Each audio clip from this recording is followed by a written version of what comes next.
Hey everybody, and welcome back to another episode of the Slow Blink Anime Podcast. My name is Phil. I'm Candace. And today we are going to be talking about another My Hero Academia episode. It's episode 87 from season 4. It's called Japanese Hero Billboard Chart.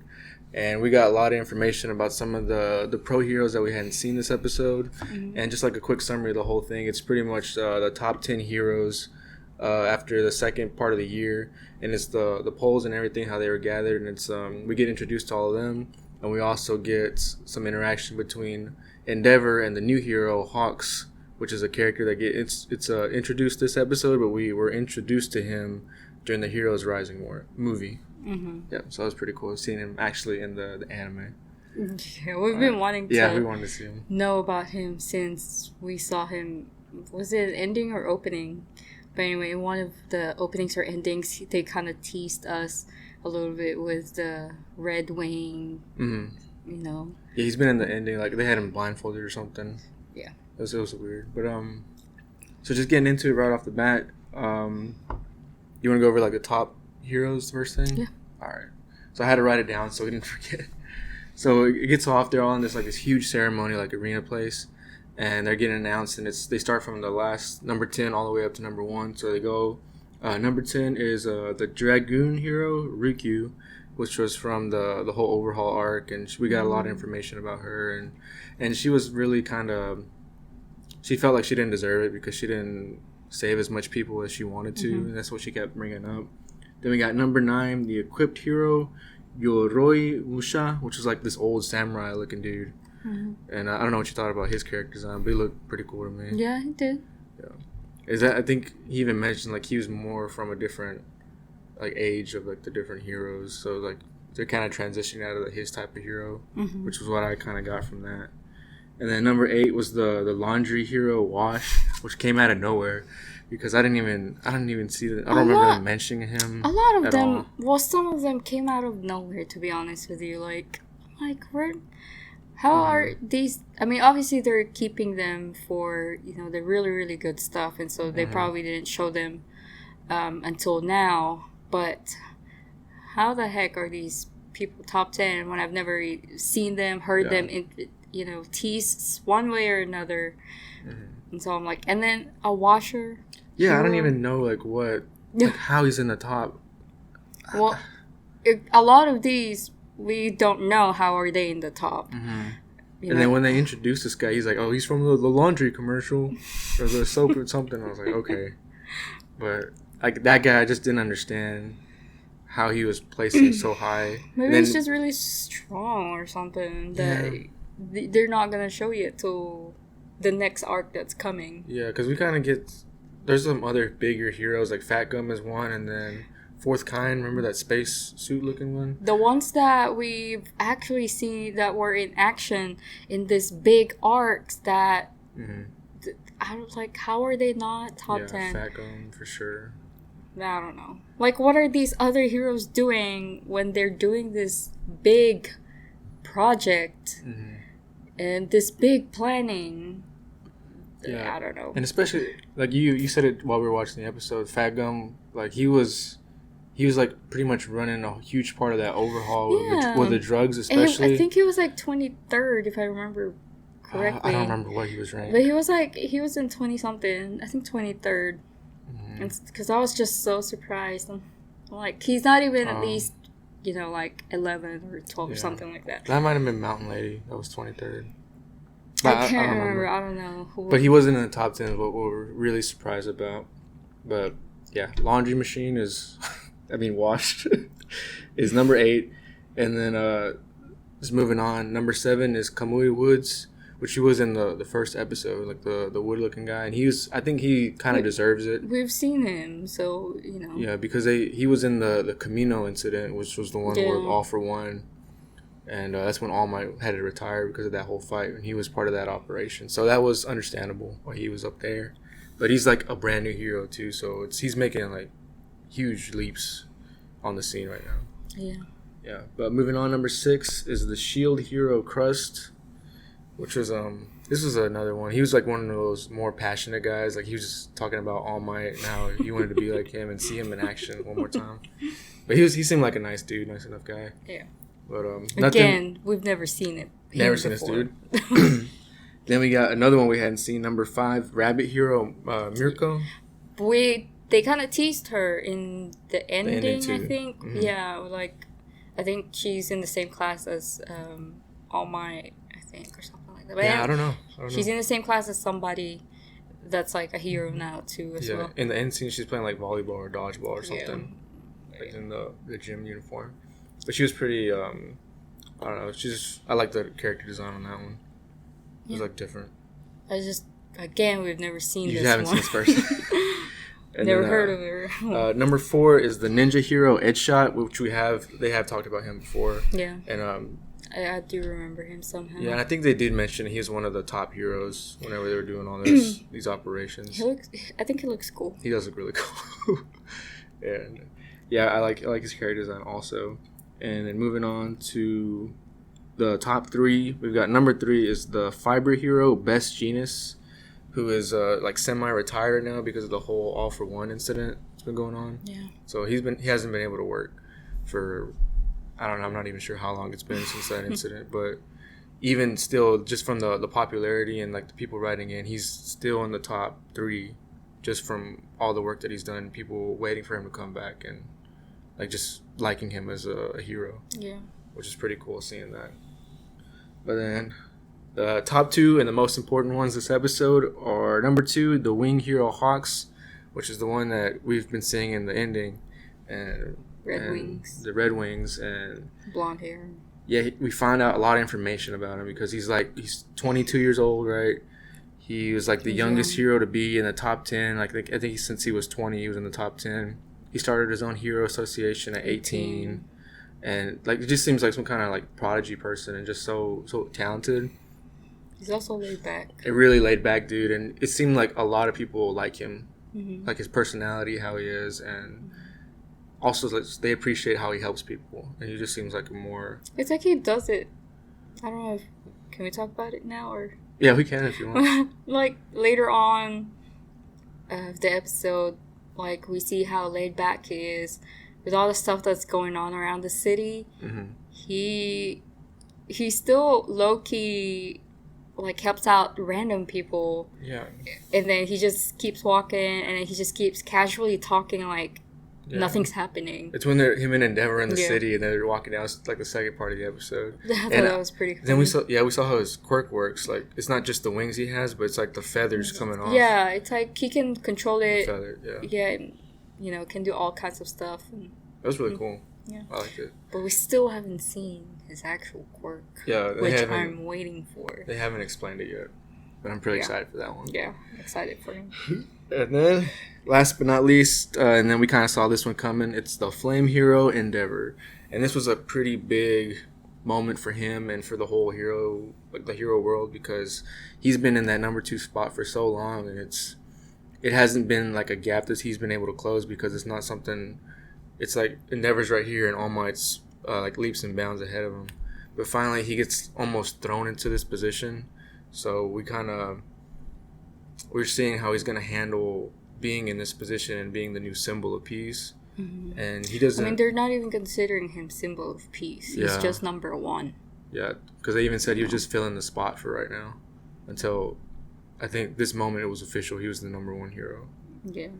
And I think the way they rated it was just like people's, I can't remember how they said, like the appreciation, the amount of cases solved, and then something else they factored into the ranking. Mm-hmm. But I think the way he was able to be in the number 1 spot just is from the quantity of how many like cases he was resolving. Mm-hmm. Because he definitely wasn't getting like the... what word am I looking for? Like the feedback from the people and the nice, because he's just not a people person, basically. That not if you're a fan of something, you know that whatever they do, you're gonna support them. It wasn't something like that. It was more like he's done so much. It's like he's done a lot of objective things that made him, I guess, at the top. Mm-hmm. He's just from working hard and all, just doing the cases. And I mean, he's strong, and so it's... Yeah, he's very powerful. Yeah. But moving on from there, they get to see the announcer is like, when they want to get a word from every single hero that's up there, and then everybody's giving like real generic answers, very passive and not and really. they're all like, it's almost like they're all kind of like, they're not even like talking about their achievements, or they're talking about positive things. They're all just kind of like pitying themselves in a way. How, except for some of them, but most of them, they're all like, I don't deserve this, I'm humbled, thank y'all for voting me, blah blah blah blah. And then we get to towards the end, and then we get Hawks, and he makes a comment about how no one's saying stuff that's very hero-like. Yeah. And then, like, so there's this young dude up there, and he starts flying up in the air, and he starts making this big old speech, and he's kind of shaking up the whole room, and he takes control of that whole situation. And I don't know, it's like he was saying what everybody in the audience was thinking, so he just felt like he needed to say it, because he's not the kind of person that's gonna just like sit back and let that stuff happen, like, because like it's kind of like he doesn't care, like whatever he wants to say, he's gonna say it for sure. He's not gonna just hold it in. And it was even funny too, because he tried talking to Endeavor before. He's like, what's it like being the number one hero? And then Endeavor, like, he did not want to talk, so Hawks pretended to zip his lips, and then right before he started like interrupting everybody, he unzipped his lips and started saying all this stuff, which was it was pretty great. It's so stupid. And like just his personality seemed like he's gonna be like a cool character to see on the screen. But yeah, I liked his personality as a character. Yeah. What did you think? Yeah, I like him a lot too. I like him a lot. Now I want to see him more for sure. Yeah. But then he gives a little speech, and then he hands over the mic to Endeavor, and he just grabs it, and he says, just like real serious, and the animation gets right up into his face. It's like, just watch me. That's what he says. Because he didn't say much. Yeah, he's not the type like All Might to give these big heroic speeches and try to motivate everybody. He's just gonna lead by example, is what it seems like. Yeah. And he's gonna prove himself to the world that he wasn't just given this position. He's gonna earn the number one position. Yeah. And earn everyone's respect and trust. That's what I'm thinking. Yeah. Same. You don't have anything? You don't think? No, I was like pretty much the same. Like, I mean, I don't even think Endeavor is the type of person to make any kind of speech anyway. And so I guess he just said what he's gonna do. It's just everybody just watch, and he's gonna just show whatever he can do. That's basically it. That's cool. I like that whole interaction. But that was the whole first half of the episode. And then it ends off with we get information from Hawks that there's new, like, modified Gnome being made. And he gives that information to Endeavor, and he's like, it's happening in my city. I want you to come check this out. So that's when we get this whole thing we were talking about before, where he's walking down the road, and he's like, he stopped some streaker that was going to go into the office and cause a problem. He's just like shot him with the Red Wings. And the whole time he's just talking to Endeavor. He's like, do you want to go eat at the place over here? They have really good chicken or something. And Endeavor's just like watching him. Yeah, he's just like looking. He's just confused. Like, are we not going to acknowledge that you just did that? He saved like a little dog that was going to get hit by a car. And he helped the old lady with her luggage to move it up the stairs. Like, he was just doing all this thing real nonchalant, and almost like it was like easy for him. And everybody in the city loved him. They came up to him, asked for autographs, and one person took a picture with him real quick. You know, he loved it. He was loving it. So yeah. And then Endeavor has fans too, apparently. Because I mean, we knew he would have some fans. Just they're probably just too scared of him. There's one kid that I guess he's a fan of Endeavor. But then when Endeavor came to them, and then he put his hand out to do a handshake with a kid, and the kid was just said that, like, what's happening? This is not Endeavor. This is not the cool. This is not the cool Endeavor that I knew. So he just started running away, and he's like, that's funny. It was kind of sad though, because it's like whatever he does, nobody like would like it, or whatever. And it's funny seeing this side of him too, because he's getting more like animated. He's not like that. It's just animated. Or more. Okay. What do you think I said? It's just funny. Yeah. Animated. Like his reactions are more animated. They're not like just this stone guy and he's just like scowling all the time and not reacting. Like if people joke with him, he like jokes back, or like he'll make a funny face instead. Because it seems like he's. It's like he's just always mad all the time. Yeah, but now he's being more. He's being more warm and more outgoing and more approachable. Mm-hmm. And it's like he's actually trying to learn how to be around people. More of a people person, I guess. Yeah, so we get that whole interaction. They're up in this tower and they're eating, and they're having the whole conversation about the Nomus and what was happening. But Hawk was just. He was explaining the stuff to Endeavor, and then at first he's saying that it's only rumors, but I guess even though it's just rumors, there's some kind of lead somewhere that makes it, that they need to investigate, and because it's not something that's just a random person would start a rumor about. So there has to be some kind of truth with a rumor. And that's what they need to look more information. And then Endeavor was saying that, at first he was kind of like skeptical because Hawk was saying, again, it was just a rumor and wasting his time. But later on, when I guess Endeavor was kind of like almost leaving or whatever, but the Nomu popped up. And then we saw that it's real. Well, it's like confirmed. They confirmed that it's real, and then it's basically showtime and start fighting and finding more of them. Yeah. I'm listening. Well, that's it. Yeah. So yeah, the Nomu broke through the window in the glass, and he was like, "Who's the strongest?" And that's when Endeavor like popped up and. He told Hawks, like, get everybody to safety, get everybody out of here. And then that was, like, the end of the episode where we're about to see that fight next episode between the Nomu and... I also want to mention, while they were eating, the conversation that they were having, the one part where Hawks told Endeavor that he's not really expecting another All Might from him, because I feel like that's just never going to happen, because All Might is All Might.